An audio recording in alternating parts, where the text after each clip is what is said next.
Welcome back to the SP Streamer Podcast. I'm your host, Michael Simeone. You can follow me on Twitter at SP Streamer. The SP Streamer Podcast is part of the Fantrax and FantraxHQ.com family. We are going to continue our starter spotlight here, and we're actually decided to go with Sandy Alcantara for today. I actually put out there too a little tweet for some suggestions. There's everyone basically named every pitcher, which is awesome. And Alcantara wasn't mentioned that much, but I find him super interesting. So I decided I want to talk about him first. And just to recap his year, had a really good year in 2021. And he had 205.2 innings pitched, a 3.19 ERA, 3.42 FIP, 3.68 Sierra, basically just saying that he was that good and pitched that good and probably will pitch that good moving forward. Middle of the threes ERA, which is fine. That's fine because he could. That's kind of looking like his floor at this point. A 53.3% ground ball rate, which is good. 18% K walk percentage, which is okay, decent, nothing too crazy.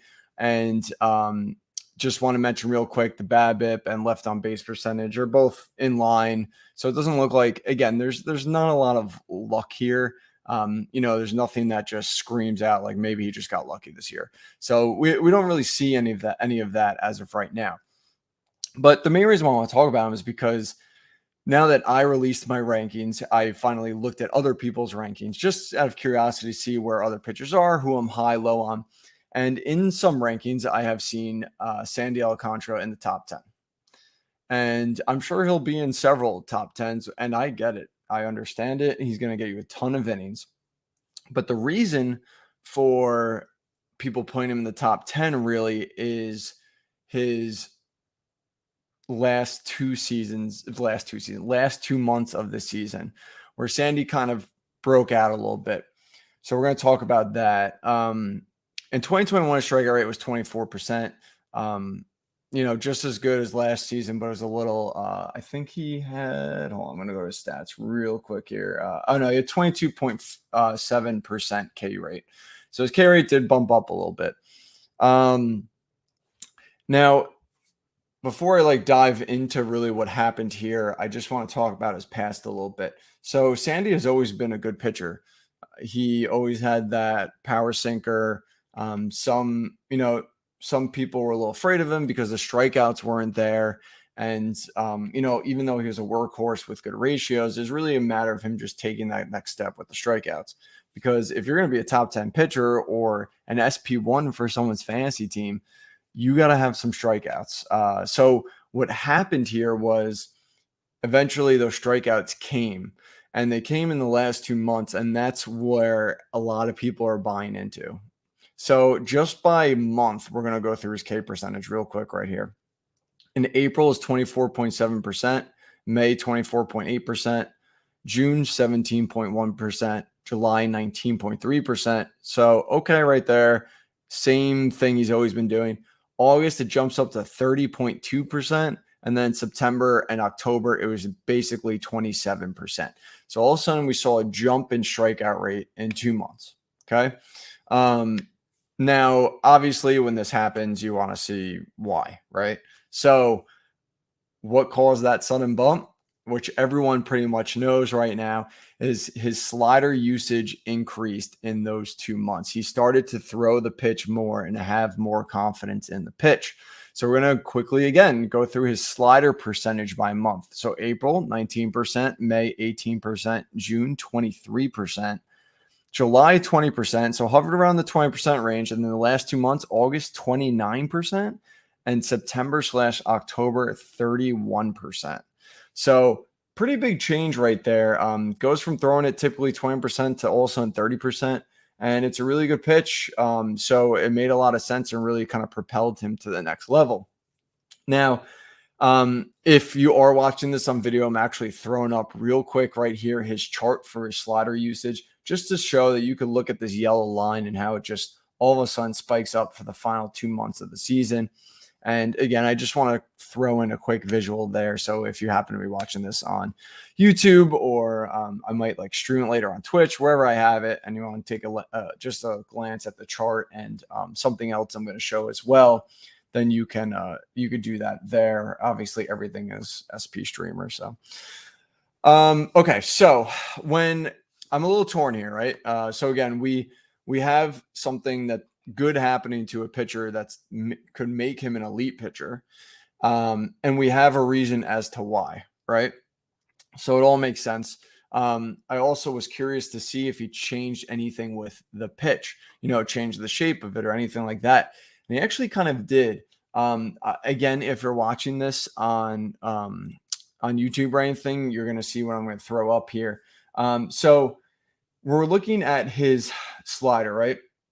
So the slider's horizontal movement in 2021 is completely different than his past years. His past years, you could see kind of like a bunched up red on the vertical movement, where all of a sudden it kind of shifts towards a lesser horizontal movement in 2021. Vertical movement. I apologize. Then if you look at horizontal movement, same thing. It had a lot more horizontal movement in the past years. And then all of a sudden in 2021, it started shifting down. So both of these are coming closer towards the sinker fastball, which I'm going to get to in a second. I also want to point out his release points. So he's releasing the ball differently and throwing it differently in a different arm slot to get it again closer to the fastball, which is really interesting. So when I saw this, I actually watched some video. It was hard for me to see anything, through my eyes, basically, compared to what I am seeing on, paper. But I'm not a scout. For me, sometimes it's hard to see these things. For anyone, it's really hard to see these things. So I wanted to do some research, right? And I actually found something really interesting. So this is an article written by Jordan McPherson, who writes for the Miami Herald. And first this is his description about this Sandy Alcantara slider. The pitch comes out of his hand with a little more pace, a little more bite. There's more depth, showing some characteristics of his fastball while having enough break to get the best of the opposing hitter. So basically what I saw online, he's describing that this is what Sandy's doing. He's trying to make the slider look more like the fastball, except it shifts a little bit. It still have some movement, so it's harder for hitters to make contact with it or do anything with it.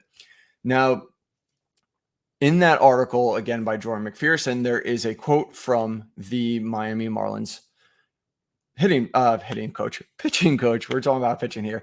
And this is what he said. We did a lot of work out of the bullpens and getting to those edges, and in him eventually getting to feel for that. This is obviously weird quote. So let me reword this. I didn't realize the pitching coach, Mel Stottlemyre, kind of messed up his talking here, but we did a lot of work out in the bullpens, getting to those edges and him getting comfortable with that. He changed his hand position a little bit on the slider, and we got him mentality wise, just to think more fastball than breaking ball with it.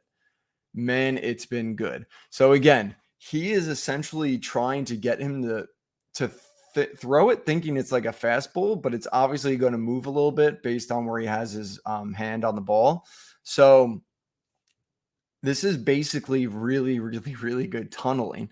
So not only did he make the pitch better, and we have proof that he made it better, but he also started throwing it more, right? So this is everything you want to see. This makes you so happy. All that good stuff. But I have a problem with it. So if I learned anything last season, it's that small samples of pitch mix changes are extremely fickle. Okay. So when I did some analysis coming into 2021 from 2020, I saw pitch mix changes happen for a month. And they completely changed once this year started. Brady Singer stopped throwing that slider. Or I brought up before, Aaron Savali threw his breaking balls, in the first month of the short 2020 season. And then the second month, he just went back to the sinker. So it's really hard to figure out what's going to stick and what's not going to stick, just because we don't know if it's game planning. We don't know if it's just a matter of the pitcher having a feel for the pitch. So these things are so hard to really lean on, right? I just went to First Pitch Arizona. For those who don't know, it's basically a conference for fantasy baseball where there's panels and all these kinds of things. You meet people in the industry. I highly recommend it. It was a fantastic time. Um, but I went to an NFBC panel, which basically, for those who don't know, is essentially high stakes fantasy baseball. Well, you can play high stakes. There's also cheaper leagues. So I went to a panel, and one thing that they discussed is the person who won the main event overall, which basically means you were the best team, the best player for the entire year through any high stakes league, right? He didn't take 2020 into account that much in his analysis. So again, it's just a thing to show. It's just something to note that small samples are really, really small samples and extremely hard to really take into consideration. So another thing I did at First Pitch was I actually was talking to Nick Pollock. So if you follow Pitcher List or listen to Nick on Pitcher List podcast, really smart guy, knows pitching almost as good as anyone, better than me. And I actually asked him about pitch usage because I was curious about it. And he said, I said basically, do you know when to start to believe in a pitch mix change? And his answer to me was basically, I have no idea. We don't know. Unless we see it for like 4 months or a full year, we're not going to know. So we don't know if this 2-month sample is legitimate, right? So for Sandy to have a high strikeout rate, he needs to throw that slider a lot more. So that's in question. Sandy Alcantara has had a strikeout rate over 24% since single A ball in 2016. So there's not a really big track record there either. Obviously, pitchers develop, though. He's a young pitcher. They're only going to get better usually. Obviously, the Marlins are really good at developing pitchers. But here's the thing. Are you willing to spend a top pick and bet on a pitcher raising his strikeout rate based on a 2-month sample? Especially a pitcher who is on a terrible team and likely won't see double-digit wins. I don't like to predict wins, but unless the Marlins do something serious in free agency, we all know that their offense is not good enough and is probably not going to be good enough this season either. Quality start leagues, different story. Don't take that into account at all. But normal roto, you have to think about wins. And Sandy likely won't get double-digit wins. This year, he got 9 wins and had a 3.19 ERA. Okay. So definitely something to keep in consideration. But again, if I'm taking an SP1 or even an SP2 almost at that matter, I don't want to have any questions. Okay. Like you can point to Freddie Peralta, Logan Webb, and you could say maybe some innings pitch risk, whatever, but they both have had the high strikeout rate the entire season, especially Freddie Peralta. Whereas Sandy Alcantara, it took him 4 months to get there, and he only had 2 months of doing it with a pitch mix change. So this is really tough, and I find him a really interesting pitcher for this season. I don't think there's a right or wrong answer. If I see him in your top 10, I can't blame you because it's hard to poke holes. He clearly did something tangible, and clearly that strikeout rate could definitely stick if he continues to throw the slider, at a higher percentage. But also, I can't blame you if you have him outside your top 10 pitchers because you need more of a sample. I'm leaning, and if anyone saw my rankings, which are out now on spstreamer.com, nice little plug there, I cannot put him in my top 10 yet. And I'm okay and willing to be wrong with that. I just think that there are better players out there with bigger samples and less risk. And I just think that Alcantara's helium is just a little too much for me. So that does it. Again, thanks for listening, guys. If anyone has any questions on any of these that I put out, message me, DM me, tweet at me, whatever you want. I'd be glad to ask you. And answer you. And I always say, and I always love when people come at me when it comes to pitchers, because this season, I'm looking more than ever to really take a step forward when it comes to my fantasy baseball playing. I did decent in the NFBC last season. I want to take another step up, and hopefully, I can compete with some higher level leagues. So I want people to prove me wrong. I want people to make me go back at my research and see if I miss something, and that can change my rankings or who I draft when and where. So I welcome that. So again, if anyone, um, you know, wants to ever disagree with me on anything, just reach out to me. I'm super laid back and always welcome to it. But with that said, please rate and review our podcast. It means a ton. Do it on iTunes if you can, or anywhere, wherever you're listening to, because that goes a long way, longer than anything. And make sure to follow us on Twitter at SP Streamer. Check out our website. We just kind of redid it, spstreamer.com. Check out our new membership options. They're all really cool and have a ton of content as well. So that does it. Thanks again, guys. And we will talk to